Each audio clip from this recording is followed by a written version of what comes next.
To create a new report from scratch, navigate to the Reports tab and click New Report.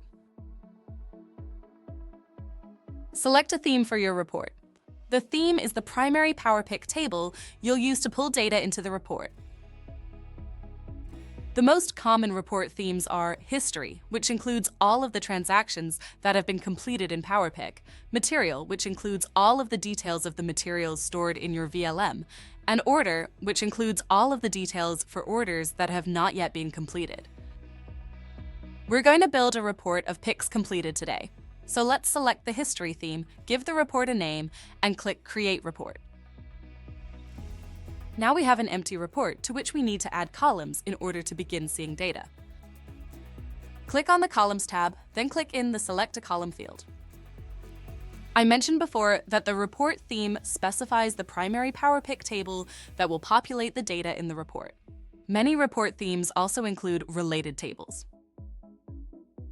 The History theme, for example, includes Access Point, Cost Center, History Order Line, Material, and Material Property. For more information about the columns available for each report theme, visit ItemPath.com's Report Data Reference. Now back to picking our columns. If you know which table the column you want is in, you can select the table and scroll through to find it.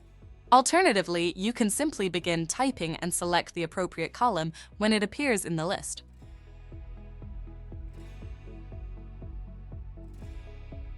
The checkbox next to table names selects all columns from that table. This can be an efficient way to add multiple columns quickly, but if you only need a few specific ones, you'll want to select each column individually to avoid adding extra ones you don't need. Let's add a few more essential columns to our report. We already have the name of the transaction and the date it was created. Let's add the type of transaction, the motive type, and the quantity. Here's another helpful tip.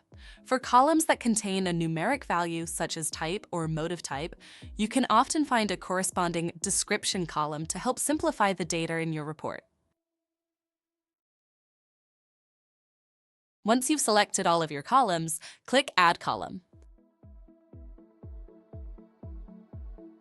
The order of the columns is completely customizable. You can drag and drop to reorganize them however you prefer. You can also rename the columns to something that makes sense to your end users. You'll see these changes reflected in the Data tab, where the report will now display the columns you selected.